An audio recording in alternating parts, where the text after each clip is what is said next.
대표 회장님의 인문사회 분야의 공적 지원을 정상화할 제도적 뒷받침이 필요하다라는 주제로 발표를 해주시겠습니다.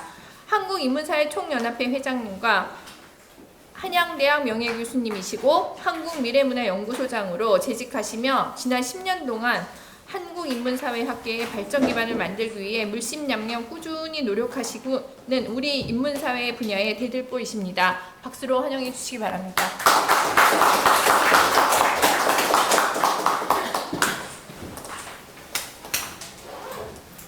사무총장님이 아주 과장되게 저를 소개를 해주셨습니다. 어쨌든 선생님들 오늘 이렇게 시간 내주셔서 대단히 감사하고요. 발표 이름을 공적 지원을 정상화할 제도적 뒷받침이 필요하다 이렇게 잡았는데 저는 늘 우리나라의 공적 지원도가 잘못됐다. 인문사회 분야 포진이 너무 작고 정상화만 하면 된다. 이런 생각을 가지고 있어서 이렇게 제목을 적었고요. 제 발표는 앞부분은 어떤 문제가 있는가 다들 아시는 내용들입니다. 그걸 간단히 말씀드리고 이제 제가 오늘 드리고 싶은 말씀은 앞으로 우리 학계에서도 그래야 될 것 같아요. 그동안에 이제 예산의 포션이 너무 비율이 작다 이래가지고 인문사회 분야에 대한 지원이 너무 적다 이랬는데 앞으로 논리를 우리가 이런 일을 해야 되니까 얘들이 우리를 지원해 줘야 된다 이렇게 나가야 될 것 같아요. 정말 우리가 지금 할 일이 굉장히 많거든요. 많은데 지금 뭐 학과도 없애버리고 그러다 보니까 현직에 계신 분들 어려우니까 대학원도 지금 무너져버리고 해서 지금 끊기게 생겼어요. 학문의 맥이. 그래서 우리가 일을 해야 되니 그 정부가 책임져라라는 그런 얘기를 우리가 해야 하지 않을까 싶고요. 그래서 공적 지원을 보면은 아까 유기영 의원이 말씀하셨습니다만은 올해 이제 드디어 31조가 넘어섰는데 아까 유기영 의원이 말씀하신 3,800억 원 한국학중앙연구원이라든가 국사편찬원 그리고 고정국역원 이런 데 쓰는 예산까지 합해서 3,800억이고 실질적으로 한국연구재단 인문사회연구본부에서 쓰고 있는 금액은 10년째 여전히 3,000억이 머물고 있습니다. 그래서 이게 지금 문제가 뭐냐 하면 31조 3천억을 매년 굉장히 빠른 속도로 늘고 있거든요. 그리고 인문사회 분야는 늘지 않기 때문에 포션이 사실은 해마다 줄고 있습니다. 국가 R&D 예산에서 인문사회 분야의 비율은 점유율은 점점 줄고 있습니다. 그래서 사실은 여기 1%를 약간 넘는 금액에다 제가 이렇게 말씀드렸는데 지금 31조 3천억이고 3,265억이라면 사실은 1.2%가 안 되는 거죠. 우리가 2, 3년 전까지는 1.2% 그랬습니다만은 지금은 그보다 더 낮아졌습니다. 이런 문제가 있고요. 그 다음에 여기 보면 이제 교육부의 그 자료, 이건 그냥 넘어가겠습니다. 금방 그 계산을 한 그 근거입니다. 근거거든요. 국가 예산 2022년 말에 발표된 23년 예산의 그 배분표인데요. 금방 그 표를 계산한 그 근거고요. 그냥 넘어가겠습니다. 그 다음에 4년제 중앙연구비 현황인데요. 이 그 4년제 중앙연구비는 선생님들이 예상하는 것보다 훨씬 사실은 심각합니다. 우리가 이제 인문학 분야하고 사회과학 분야를 평균을 해보면 한 13.5%가 나온다 이러거든요. 그리고 자연과학 쪽을 평균을 낸다 이러면은 과학기술 분야를 평균을 낸다 이러면 한 40% 정도 나와요. 그래서 우리가 4분의 1이 안 된다 이랬는데 선생님들 저 표를 보시면 지금 인문학 분야 이 그 수혜율에서 2020년 것만 한번 봐보십시오. 2020년 거 이 그 수혜율을 보시면 과학기술이 42.2% 그리고 인문사회 분야가 13.1%에서 지금 3배가 조금 넘는 것처럼 나오죠. 전체 평균을 내면 그렇습니다. 그런데요, 이걸 학문 분야로 표가 하나 빠졌나요? 예, 학문 분야로 이렇게 가서 보면은 이 표를 보시면요, 지금 보십시오. 이게 2020년도 거거든요. 금방 조금 전에 본 건데 지금 인문학 분야는 10.18%입니다. 그리고 문화예술체육학 분야는 8%인데요. 이 그 점유율을 이렇게 10%, 8% 이렇게 하는데 위로 올라가 보십시오. 자연과학은 57%고 공학은 52%고 이렇죠. 예. 그래서 이런 부분하고 또 비교해 보면 5분의 1 이렇게 되는 거죠. 그러니까 사실은 선생님들이 아시는 것보다 훨씬 더 차이가 많은 것 같습니다. 오늘 여기 와 계신 우리 사교련 이사장님은 전공이 자연과학이신데 어떻게 생각하실지 모르겠습니다만 지금 그래서 우리가 생각하는 것보다 훨씬 더 지금 격차가 심한데 우리가 왜 수혜율을 얘기하냐 하면 연구비 점유율은 아무래도 자연과학 쪽은 기계도 써야 되고 비싼 시약을 써야 되니까 금액은 당연히 커야죠. 근데 여기 수혜율은 전체 교수 숫자하고 연구비를 받는 사람의 비율을 따진 거거든요. 그 수혜율은 맞춰야지 않습니까? 혹은 이쪽이 연구비가 작으니까 조금 수혜율이 더 높아도 괜찮죠. 그러지 않겠어요? 상식적으로 보면 단위 연구비의 개수가 작으니까. 근데 그럼에도 불구하고 우리가 5분의 1, 6분의 1에 있다는 것은 굉장히 심각한 겁니다. 이 상황이요. 예, 그 부분을 지금 보고를 드리고요. 그 다음에 전임교원수를 보시면 이제 2019년에 우리가 전에 시간강사법이라고 그랬죠. 고등교육법이 개정이 되면서 대학에 이제 전임교원, 비전임교원 이래가지고 숫자를 세는 방법이 달라서 조금 숫자가 는 측면이 있습니다. 그러니까 이제 대학에 강의하시는 분들이 비전임 트랙에도 많이 들어오고 그랬잖아요. 그런데 지금 22년의 통계를 보시면요. 22년의 통계를 보시면 요 인문사회 쪽 분야는 전임이 32,000명이고 비전임이 71,000명이어서 200%가 넘습니다. 220% 정도 계산이 나와요. 근데 자연과학 분야를 보십시오. 자연과학 분야를 보시면 과학기술 분야 그 아래쪽에 제가 나눴죠. 전임이 55,500명이고 비전임이 51,000명입니다. 거의 같은 거죠.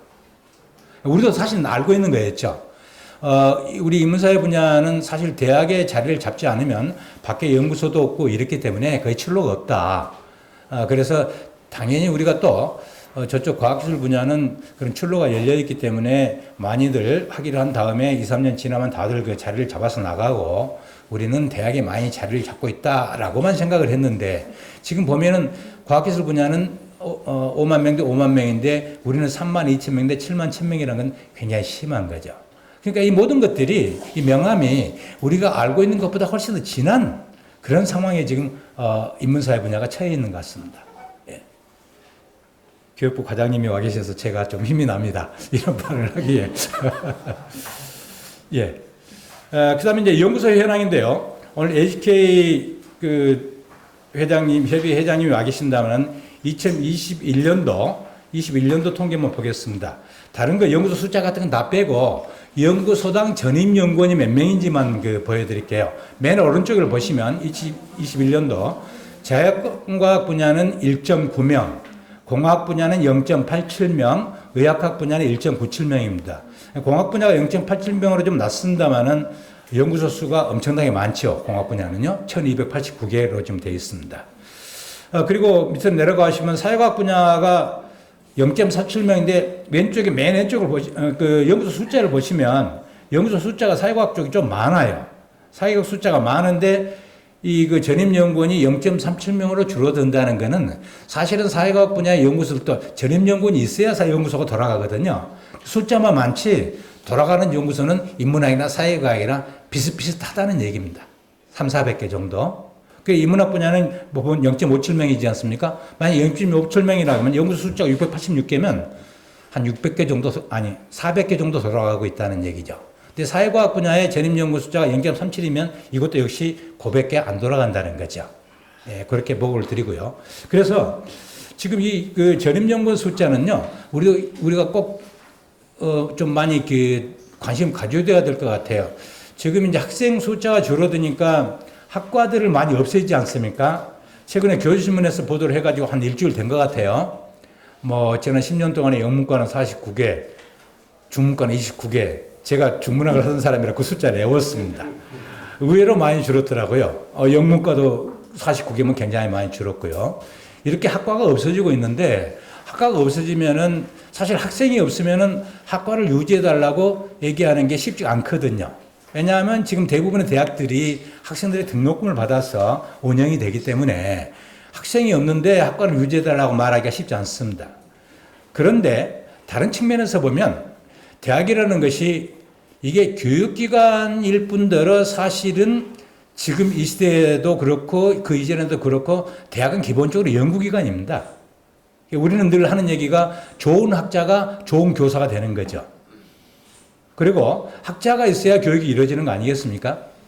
그런데 전체 국가의 미래를 본다면 또 학문의 체제라는 걸 생각을 한다면 학생이 없다고 해서 연구자를 대학에서 없애버린다는 건 사실은 있을 수가 없는 그런 일입니다. 우리 대한민국이 지금 경제 규모가 세계 10위권이라 그러지 않습니까? 여담 하나 말씀드릴게요. 제가 중문과 출신 아닙니까? 제가 중문과 7학번인데 제가 대학을 가니까 전국에 중문과가 6개인가 밖에 없었어요. 그래가지고 전국 중문과 체육대회를 했답니다. 하도 중문과가 없으니까.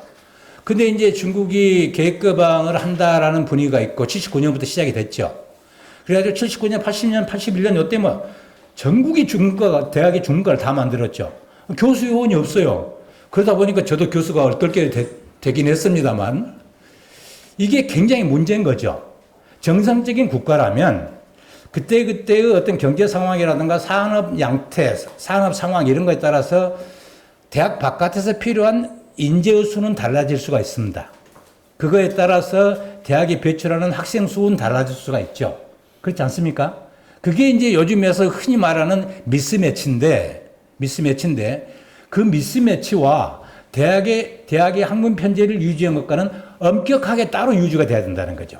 대학이 영국이야는 그리고 이 교육이 국가 100년 대계를 바라보는 그런 국가의 중요한 사업이라면 현재 산업 현장에서 그 분야의 학생들이 필요하든 않든 그 분야의 인재가 조금 덜 필요해도 대학의 연구 인력은 살아 있어야죠. 그래야만 중문과를 전국 대학에 만들 때 정상적인 사람들이 가서 교육을 할 수가 있죠. 이게 바로 문제입니다. 그런데 그런 것들은 전혀 논의가 되지 않고 미스매치라는 말을 최모 씨라는 경제부총리가 만들어낸 말이에요. 그때부터 미스매치란 말이 한 10여 년 됐죠. 그래가지고 뭐 기업에서 채용 안 하면 대학의 학교는 없애버려도 된다는 게 요즘 일반적인 인식처럼 되어 있습니다. 굉장히 큰 문제죠. 그런데 이런 상황이라면 우리가 학과 유지가 쉽지 않다면은 대학의 연구소라든가 뭐 이런 것들을 잘 살려서 우리가 학문, 그러니까 대학의 연구 역량을 계속 유지를 해야 되거든요.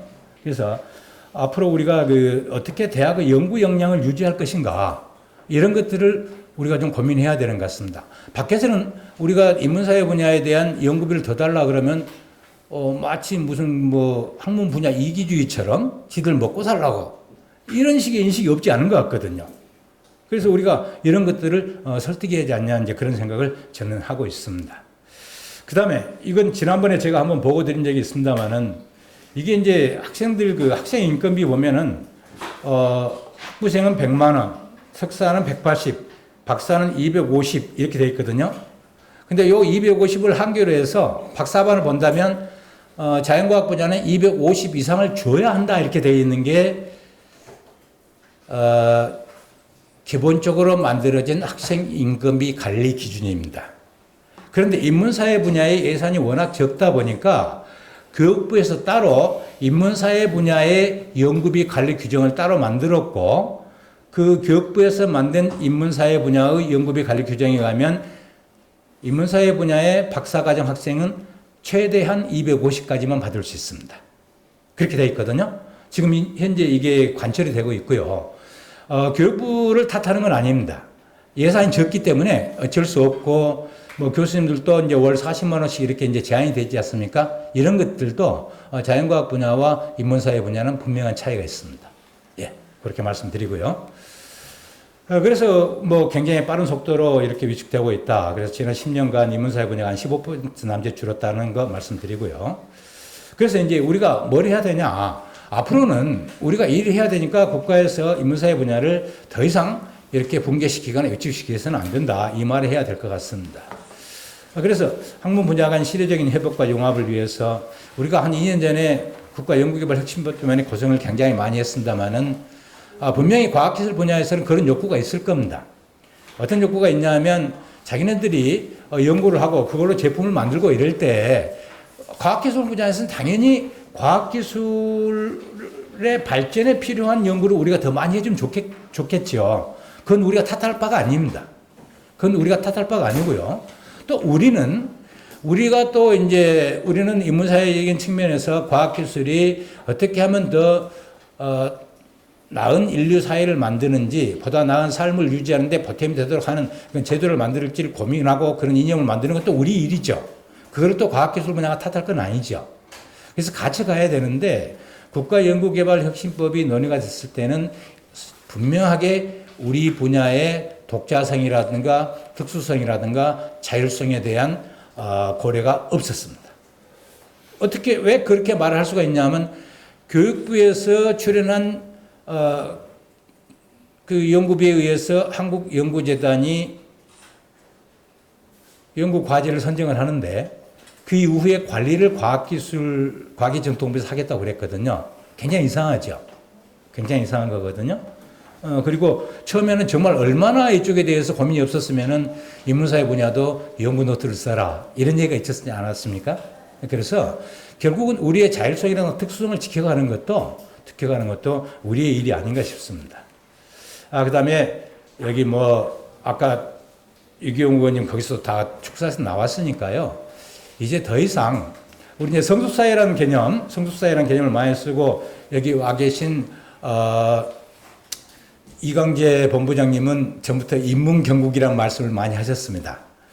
그러니까 인문경국이라는 말씀을 많이 하셨는데, 우리가 분명히 이 1960년대부터 과학 입국이라는 용어를 만들고, 모든 국가의 그 시스템이 과학기술을 발전시키고, 헌법에서도 정부는 과학기술을 발전시켜서 국민의 경제를 성장시켜야 된다, 국가 경제를 성장시켜야 된다, 이렇게 돼 있고, 그거에 대해서 아무도 이의를 달지 않았죠.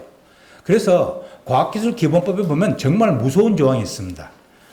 그 국가과학기술자문회의라는 게 있지 않아요? 그래서 밑에 지금 20여 개의 학술정책 연구기관들이 있고, 거기서 많은 연구 정책이 올라오고, 또 과기정통뿐만 아니라 산자부라든가 여러 부서에서 예산을 짜고 이래가지고 국가과학기술자문회의에서 심의를 합니다. 그래가지고 그 다음에 과학기술 분야 예산을 거기서 심의를 하는데, 과학기술기본법에는 뭐라고 되어 있냐면, 기획재정부는 국가 예산에 특별한 문제가 없는 한 국가과학기술자문회의가 편성한 예산을 국가예산 편성에 반영해야 한다, 이렇게 되어 있습니다. 의무사항이죠. 놀라운 얘기죠. 우리로서는 놀라운 얘기인데, 현재 그런 상황입니다. 그래서 이제 그런 것들을 고치려면 국회라든가 정부라든가 아니면 국민들이, 우리도 이제는 경제 발전도 했지만 국가 경제 규모가 10위권의 나라로 왔으면 그야말로 어떤 정신과 물질이 같이 발전한 성숙한 사회를 만들어야 된다는 그런 사회적 인식이 있어야 될 것 같고, 우리가 국민을 설득하고 국회를 설득해야 될 것 같아요. 국회에 우리가 무슨 얘기를 하면 그런 얘기 참 많이 합니다. 대국민 합의가 필요하다, 국민적인 합의가 필요하다, 이런 얘기를 많이 하거든요. 결국 그 일은 우리 일이겠죠. 예, 그렇게 생각이 됩니다. 그 다음에 요것들은 싫어하는 우리 학자들도 많습니다만, 사실은 문화산업이라든가 이런 것도 굉장히 중요하거든요. 그래서 이거는 여기서 많이는 말씀을 안 드리겠습니다만은, 재밌는 거는 거기 맨 윗줄에 보시면 그 한국수출입은행에서 만든 그 자료인데, 문화상품이 1억 달러가 수출이 되면 소비재 수출이 1.8억 달러가 증가를 한다. 이건 굉장히 놀라운 숫자죠. 이것이 이제 한국수출입은행의 자료에 근거해서 만들어진 보도 자료니까 사실이라고 믿어도 될 겁니다.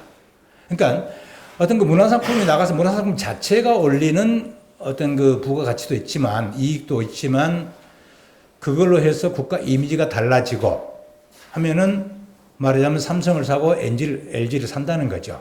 한국의 화장품을 사고요. 그래서 이 문화산업이 굉장히 놀라운 효과를 발휘하는 거죠. 백운단 선생님 한때 굉장히 많이, 제가 지금 틀린 얘기 하고 있는지도 모르겠어요. 이분이 관심이 많으셔서 그랬는데, 하여튼 일단 발표된 자료, 이런 자료가 있습니다. 그리고 밑에 소프트 파워도 이제 영국 같은 경우에는 상당히 많이 그런 그 관심을 갖고 있는데, 소프트 파워도 영국에서 얘기할 때는 소프트 파워가 1%가 올라가면 수출이 0.8%가 는다, 이런 것들도 있습니다. 결국은 문화산업도 소프트파워 형성에, 소프트파워 제고에 중요한 경로가 되는 거죠. 그런 것들. 그래서, 근데 이 문화산업의 상품을 보면요. 이 문화산업의 상품을 보면은, 여기 지금 안 나왔습니다. 그냥 말씀으로 드릴게요. 이것도 이제 콘텐츠진흥원 이런 데서 조사를 했는데, 문화상품의 호감도를 결정하는 게 콘텐츠더라고요. 내용, 배우들의 연기, 그리고 감독의 솜씨. 결국은 이런 것들이 결정을 한다는 거죠. 그러니까, 물론 과학기술이 기반이 되어서 문화상품이 만들어집니다만은 그 문화상품의 호감도를 결정하는 건 결국은 인문사회 분야에 의해서 만들어진 콘텐츠라는 겁니다. 그래서 한국의 문화산업이 계속 발전하려면 인문사회 분야의 연구, 교육을 발전시켜야 되는 거죠. 예. 그 다음에 디지털 시대를 살아갈 인문사회적 공부와 소양을 함양하기 위해서 산다. 이거는 정말 우리가 요즘 그 절감을 하고 있는 문제입니다. 너무 이제 정보가 많이 넘쳐나기 때문에 우리가 그 정보들을 어떤 취사 선택할 수가 있고 분류할 수 있고 그 의미를 내가 올바로 파악할 수 있는 그런 그 지식을 사람들이 가져야 되는데 그렇지 않은 것 같습니다. 더구나 이제 우리가 그 코로나 사태를 겪으면서 더욱더 이렇게 온라인 세상에서 많은 정보를 접하게 됐고, 이제 그게 습관이 돼가지고요. 유튜브를 저도 참 자주 들여다보게 되는 그런 그 습관이 생긴 것 같아요. 근데 이렇게 되면서 인공지능 기능에 의해서 유튜브를 보시면 이렇게 한쪽으로만 계속 제공을 해주잖아요. 그래서 이런 그 기초적인 지력, 판단력이 없으면 사람들의 사석적 편향이 굉장히 심해지는 거죠. 그래서 이 왜곡된 정보에 의해서 사람들이 잘못된 생각을 갖게 되고 잘못된 판단을 하게 되는 것이 어떤 이 사회, 국가의 장래, 사회의 미래를 결정하는 것 같습니다. 이거는 세계 각국에서 심지어는 뭐 미국 할 것도 없이 뭐 미국, 유럽 할 것도 없이 우리나라뿐만 아니라 전 세계가 지금 그러한 문제 때문에 시달리고 있는 것 같거든요. 그래서 그러한 그 상황이 정치적으로도 악용되고 그러는 것 같습니다. 그래서 그런 것들은 결국은 또 인문사회적인 소양이거든요. 그렇기 때문에 굉장히 문제가 심각합니다. 그래서 결국은 우리 정부가 더 이상 이런 상태로 인문사회를 소외시키면 안 된다는 거죠. 지역 소멸 문제도 마찬가지입니다. 뭐 출산 문제를 자꾸 따집니다만은 사실은 그렇더라고요. 문화가 서울 지역, 경기 지역의 모든 그 문화가 집중이 되어 있기 때문에 젊은이들은 지역에서 살려고 하지 않습니다.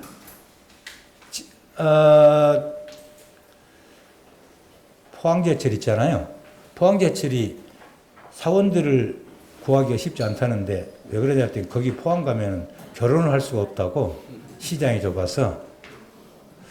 저 아주 재미있는 현상도 봤습니다. 그 산업연구원이 있잖아요. 산업연구원이 서울에 이제 원래 있었고 광주에 있었고 그 한양대학교 에리카 캠퍼스에 나중에 생겼는데 그 2003년에 연구년을 받아가지고 UC 버클리에 잠깐 가 있었는데 거기 그 광주 산업연구원 원장이 오셨더라고요. 뭐하러 오셨냐고 그랬더니 하도 안 와서 여기서 박사과정 다니는 사람들한테 좀 와달라고 호소하러 왔다고 그러더라고요. 광주니까 안 가는 겁니다. 근데 그 다음에 한양대학교 에리카 캠퍼스에 산업연구원이 생길 때는 사람이 지원자가 굉장히 많았어요. 서울에 가까우니까. 그래서 이 문화적인 집중 현상이요. 지역 소멸이지 뭐라고 얘기해도 제가 보기에는 경제 문제는 아닌 것 같아요. 그래서 각 지역이 고루 문화적인 혜택을 받고 있고 그러면 각 대학들이 지역의 문화를 발굴해내고 그거를 그 지역의 중요한 자산으로 삼아야 되는데 그런 인식이 아직은 없습니다. 그래서 물류뿐만이 아니라 지난번에 그 정책 연구를 할 때 그 한 분이 그런 말씀하셨습니다만 물류와 그다음에 문화의 문자 이 물류가 같이 돌아야만 지역이 살아나지 경제만 가지고는 해결 안 된다는 겁니다. 그렇기 때문에 이 지역 소멸의 문제를 해결하는데도 인문사회를 빨리 되살려야 된다. 이거는 그냥 넘어가겠습니다. 그 다음에 이거 아까 연구 역량은 말씀드렸고요. 그래서 대학의 연구 역량을 쭉 유지를 해야 된다는 말씀이고요. 그래서 그동안 우리가 많은 얘기를 했습니다. 우리가 다 알고 있다시피 1996년에 국군인도 인문대 학장들이 모여가지고 인문학의 제주선언을 했죠. 인문학 제주선언이 96년이었으니까 그로부터 지금 29년이 지났습니다. 그래서 계속 거의 5년 단위로 한 번씩 우리가 문제가 있다고 계속 지적을 했습니다. 오늘 우리가 인문사회 학술 기본법을 가지고 얘기를 하고 있지만 이 기본법을 만들어야 한다는 얘기도 오래전부터 10여 년 전부터 얘기를 해왔습니다만은 아직까지 관철이 안 됐거든요. 그래서 이제는 국회도 정부도 더 이상 이 학계의 이런 목소리를 외면을 하면 안 되고 우리 학계도 이제는 정말로 힘을 합해서 이번에는 꼭 좀 우리의 의지를 관철했으면 좋겠습니다. 두 손은 발표 이걸로 마치겠습니다. 감사합니다.